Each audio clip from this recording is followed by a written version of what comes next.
যারা আল্লাহকে ভয় করো, যদি তোমরা মুমিন হও তাহলে তোমরা আল্লাহকে ভয় করবে। যদি তোমরা মুমিন হও, নিজেকে মুমিন বলে দাবি করো, আর আল্লাহর ভয় যদি তোমাদের দিলে থাকে, তাহলে শুনে নাও, ইন কুনতুম মুমিনিন, যদি তোমরা মুমিন হও তাহলে তোমরা আল্লাহ রাব্বুল আলামিন সুদকে হারাম করেছে, এটা হারাম বলে মেনে নাও।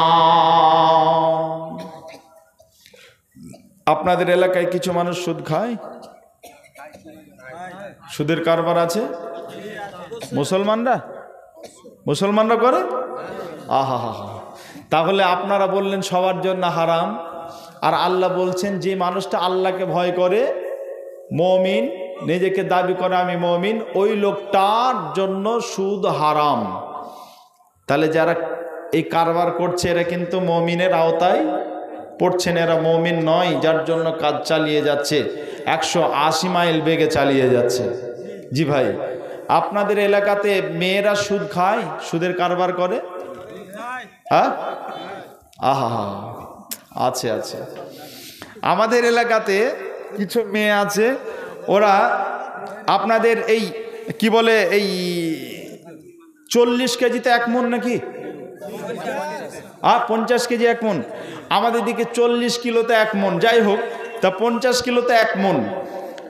আপনার টাকার অভাব, হঠাৎ করে টাকার প্রয়োজন, আপনি ধরেন মাঠের চাষি মানুষ, কৃষক মানুষ, হঠাৎ করে 1000 টাকার দরকার, তা আপনার 1000 টাকার দরকার, তা 1000 টাকা কোথায় পাবেন? তা একটা মেয়ের কাছে গেলেন, বোন তোমার কাছে যদি 1000 টাকা থাকে কয়েকদিনের জন্য ধার দাও। তা কদিনের জন্য? 1 মাস, 1 মাসের মধ্যে তোমাকে দিয়ে দেবো। মেয়েটা তখন বলছে ভাই দিতে পারি, 60 কেজি আপনি আমাকে ধান দেবেন, 50 কেজি ধানের দাম 1000 টাকা, আপনি আমাকে 60 কেজি ধান দেবেন, তাহলে আপনাকে আমি 1000 টাকা দেব। তা আপনার তো এখন তাড়না উঠেছে, নিতেই হবে। আপনি নিয়ে গেলেন মাঠে, আপনার মেশিন চালিয়ে, তেল কিনে মেশিন চালিয়ে আপনাকে ধান করতে হবে, কোথাও পেলেন না, আপনি নিয়ে গেলেন। ভাইয়ান, তাহলে মাল দিল কে? ছেলে না মেয়ে? মেয়ে। এই ব্যবসা শুরু করেছে।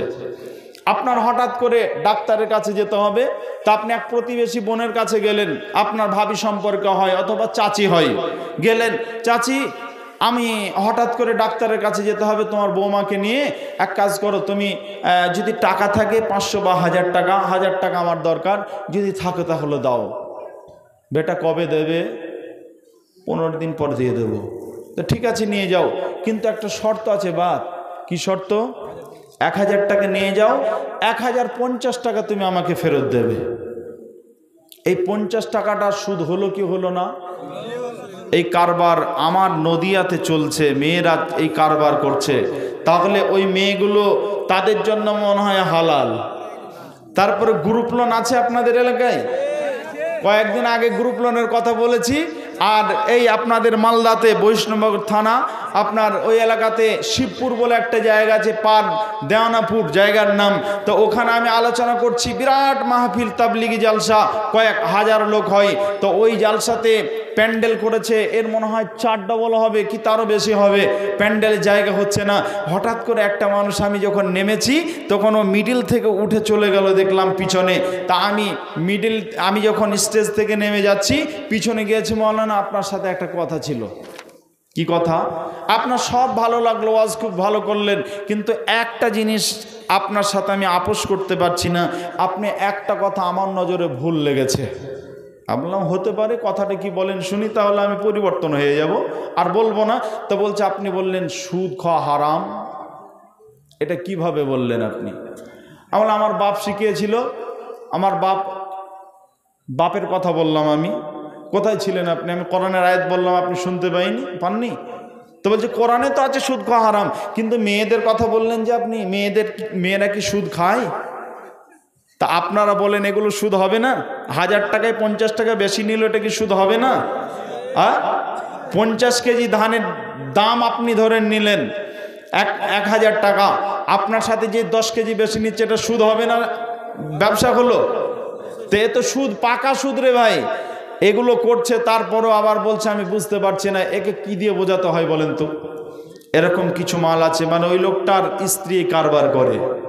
আপনাদের এই পাশে বিহারে আমি জালসায় যাচ্ছি, বেশ কিছুদিন থেকে একটা মানুষকে দেখছি, খুব আল্লাহওয়ালা মানুষ, তার লুঙ্গিটা সাদা, পাঞ্জাবিটা আমার মতো জুব্বা পরে থাকে সব সময় সাদা, আপনার টুপি পরে থাকে সাদা, উপরে একটা রুমাল সাদা, সব যেন সাদা, গোটা পায়ের মোজা থেকে মাথার উপর পর্যন্ত পুরোটাই সাদা। আমি মাঝে মধ্যে লোকটাকে বলি, আপনাকে দেখে মনে হয় যেন এই মাত্র জান্নাত থেকে এলেন। তা ভাই আপনি কি করেন? আপনাকে যখন দেখি তখনই তো এই মোড়ে বসে থাকেন, আর আপনার এই বটখানা না হয় মোড়ে, আর তা না হলে মসজিদ, এই তিনটে জায়গা আপনাকে দেখতে পাই। আপনি কি করেন? তো বলছে, মৌলানা দুঃখের কথা কি বলবো। আমি বলছি, দুঃখের কথা বলার আগে আপনি আর একটা জবাব দেন, আপনার সংসার আছে, ছেলে মেয়ে আছে? বলছে, হ্যাঁ আছে, এক ছেলে এক মেয়ে। কি করে? লেখাপড়া করে। কোথায়? না তারা ভালো মিশনের কথা বললো, মিশনে লেখাপড়া করে। তা আপনি কি করে মেনটেন করেন? জি, জিব্রাইলের সাথে মনে হয় আপনার ভালো সম্পর্ক আছে নাকি, টাকা মনে হয় দিয়ে যায়। তো বলছে, মৌলানা আমার 3 বিঘা জমি, একদম রোড সাইডে জমি, মানুষের খুব অত্যাচার, আমি তো এমনি চাষ করতে ভালো পারতাম না, তার উপর আবার অত্যাচার, মানুষ খাইয়ে দেয়। তা আমি ওই ফসলে আমি ওই চাষ করে আমি সংসার মেনটেন করতে পারছিলাম না। তা আমি আমার স্ত্রীর সাথে একদিন আলোচনায় বসলাম, এক কাজ করো, জমিটা বিক্রি করে দিয়ে পুরো টাকাটা ব্যাংকে আমরা রেখে দিই। আমার স্ত্রী বলল, তাই ভালো, আমাদের জীবনটা তো ভালো কাটুক, মেয়েরা লেখাপড়া শিখুক, ছেলে মেয়ে, ওরা যদি আবার কিছু করতে পারে তো করবে, টাকা তো থেকেই যাচ্ছে, আসল টাকা। তা এই বুদ্ধিতে আমরা জমি বিক্রি করে দিলাম, পুরো টাকাটা ব্যাংকে রেখে দিলাম।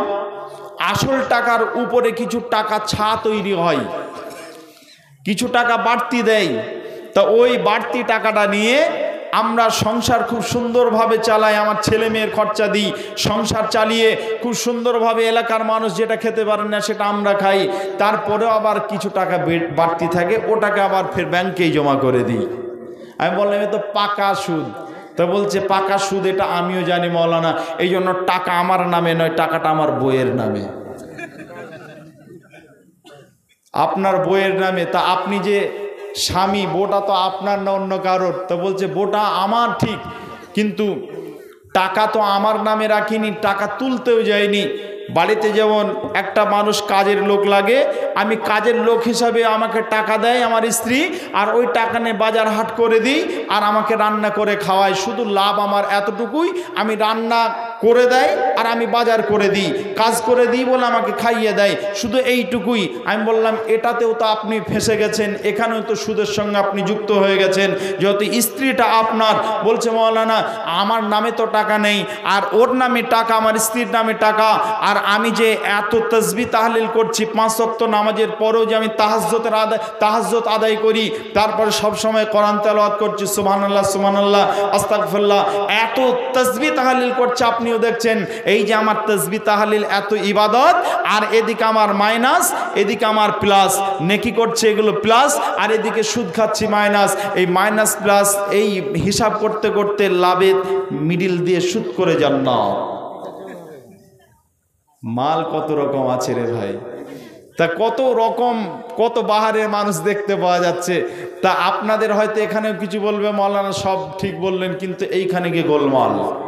আপনাদের এদিকে বাজার চৈত্র সেল দেয়, আমাদের দিকে কিন্তু চৈত্র সেল দেয়, চৈত্র মাসে সেল দেয়, কাপড়ের দোকানে